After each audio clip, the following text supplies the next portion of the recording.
Bo'ldi. Hakam hushligini chaldi, demak Jaloliddin Masharipov. Masharipov gol! Gol, gol, gol, gol, gol, gol, gol, gol, gol, gol, gol, gol, gol, gol, gol, gol.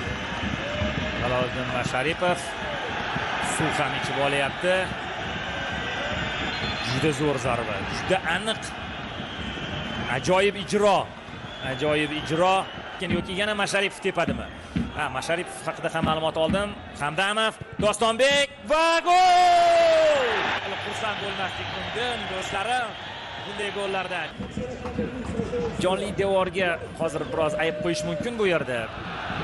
Chunki mana ochilib ketdi, lekin to'p jonli devorning ustidan o'tdi. Masharipov o'tib ketdi, Odil Ahmedovga qoldirdi. Ahmedovning zarbasida jonli devordan o'tdi va Qatarga golni bekor etdi 5-da. Hozir Jalol o'tib ketdi, pauzaga e'tibor qiling.